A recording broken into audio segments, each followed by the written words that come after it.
उसको पता नहीं चलता कि मैं अच्छा काम कर रहा हूँ या बुरा काम कर रहा हूँ। वो बुरा काम भी करता रहेगा तो उसे अच्छा ही लगेगा। जैसे मान लो कोई क्रोध करता है, अब उसको पता नहीं है कि नियम में कि क्रोध नहीं करना है, उसको पता नहीं है, तो क्या करता जाएगा, क्रोध करता जाएगा, क्रोध करता जाएगा, उसे क्रोध ही अच्छा लगेगा कि नहीं मैं ठीक हूं, मैं गलत नहीं हूं। कोई हिंसा करता है, अब उसे पता नहीं कि हिंसा नहीं करना चाहिए, ये मेरे जीवन का पैमाना है, ये मेरे मापदंड है।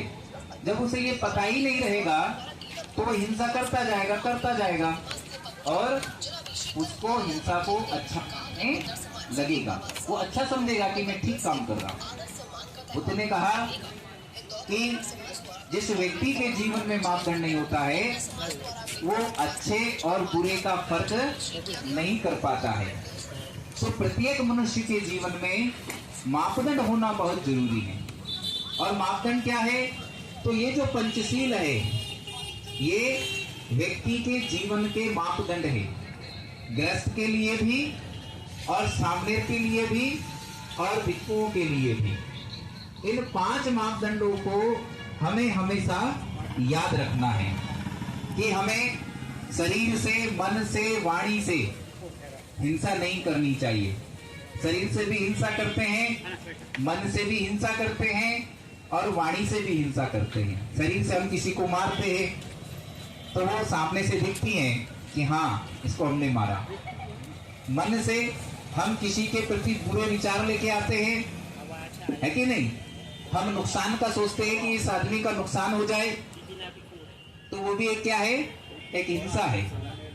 वाणी से यदि हम उसके बारे में बुरा भला बोलेंगे तो भी एक प्रकार से हिंसा ही है।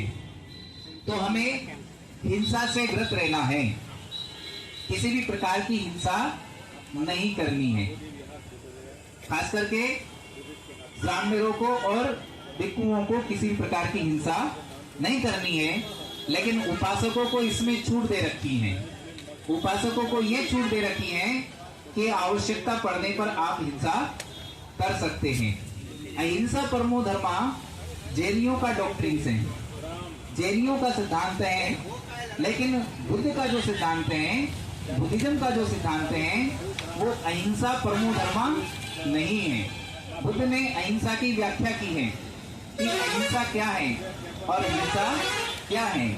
बुद्ध ने अहिंसा को समझाया है, क्या समझाया है कि जब कभी आवश्यकता पड़ती है, जब कोई व्यक्ति आपको मारने के लिए आए तो आप अपनी सुरक्षा स्वयं कर सकते हैं और करना ही चाहिए। यदि आप अपनी स्वयं की सुरक्षा नहीं करेंगे तो आप कायर कहलाएंगे और बुद्धिज्म कायरता का मार्ग नहीं है। तो एक मापदंड तो ये हुआ, हमें हमेशा चिंतन करना चाहिए, सोचना चाहिए कि कहीं मैं हिंसात्मक कार्य तो नहीं कर रहा हूं, मेरी बोली से, मेरी वाणी से, मेरे व्यवहार से किसी को कष्ट तो नहीं पहुंच रहा है। तो इस बात का हमें हमेशा चिंतन करते रहना चाहिए। दूसरा जो मापदंड है वो चोरी का है कि मैं चोरी ना करूं। और चोरी ना करूं ये तो ठीक है, लेकिन मन में भी चोरी का भाव नहीं आना चाहिए। इस बात का भी ध्यान रखना चाहिए, हम सबको रखना चाहिए। ये एक मापदंड है। तीसरा मापदंड है कि हम व्यभिचार नहीं करेंगे, गंदे कामों से दूर रहेंगे।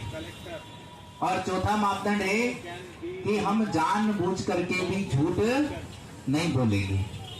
जैसे लोग कहते हैं ना कि नहीं किसी की जान बचती है तो झूठ बोल देना चाहिए, वो झूठ बोले झूठ नहीं होती है, वहां झूठ बोल देना चाहिए, बिल्कुल गलत बात।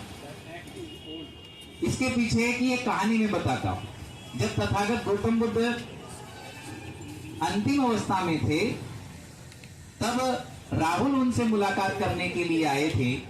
राहुल उनके जो है सिद्धार्थ गौतम के बेटे थे, बाद में वो भिक्षु बन गए थे। तो अंतिम अवस्था में वो उनसे मुलाकात करने के लिए आए थे। तब तथागत गौतम बुद्ध ने उनको अंतिम धर्मोपदेश दिया था और ये कहा था कि राहुल, हंसी मजाक में भी किसी से झूठ नहीं बोलना चाहिए।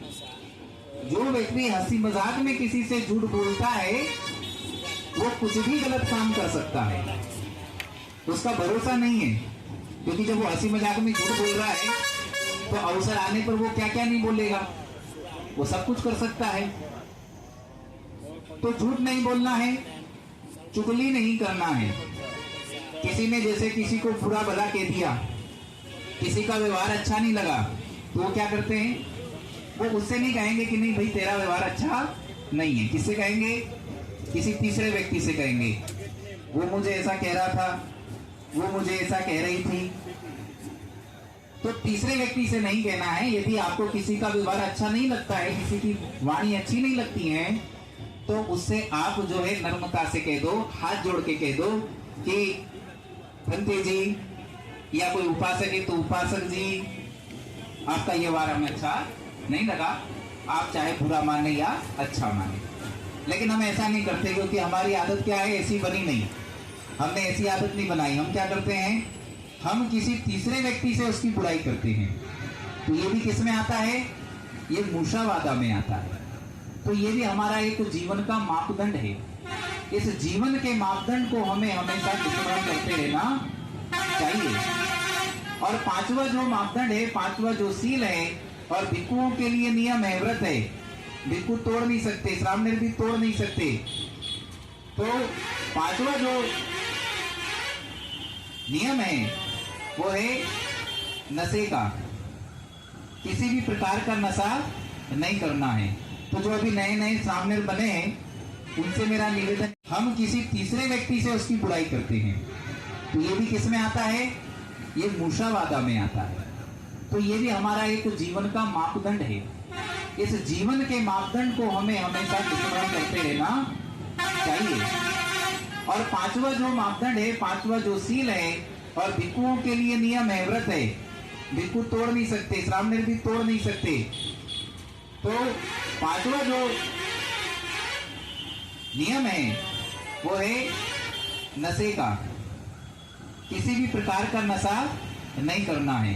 तो जो अभी नए नए श्रावण बने हैं उनसे मेरा निवेदन है कि कम से कम आप 10 दिन तक इन पांचों मापदंडों का तो कम से कम पालन करेंगे। वैसे तो 10 सील सबको मिले हैं तो 10 का पालन करना चाहिए, लेकिन अपेक्षा ये करते हैं कि आपको कम से कम 5 मापदंडों का तो पालन करना ही है।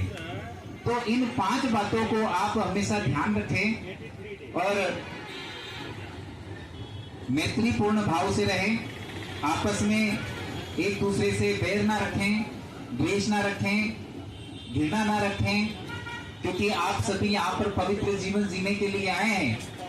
तो मैत्री भाव से रहें और एक दूसरे का सहयोग करें। श्रावणीर भी और उपासक उपासिका भी, कभी कभी मैं उधर पीछे भी रहता हूँ, कभी काउंटर पे भी रहता हूँ, कभी जो है इधर उधर घूमता रहता हूँ। तो कभी कभी ऐसी बातें सुनने में आती हैं, तो ऐसी बातें सुनने में ना आए, तो इन बातों का सभी यदि हम ध्यान रखेंगे, और जैसा कि आज सबका जो व्यवहार देखने को मुझे मिला, ऐसा व्यवहार यदि सबका रहेगा तो हम बहुत जल्दी ही इस आंदोलन को सफल बना लेंगे। तो इतनी ही बात कहकर के मैं अपनी वाणी को विराम देता हूँ। आप सभी ने मुझे समय दिया, मुझे सुना, इसलिए आप सभी का बहुत बहुत साधुवाद, बहुत बहुत मंगल कामनाएं। और मेरे वक्तव्य में, मेरी धम्म देशना में यदि कोई किसी को ठेस पहुंची हो, किसी को बुरा लगा हो, तो मैं माफी चाहता हूँ। जय भीम, नमो बुद्धाय।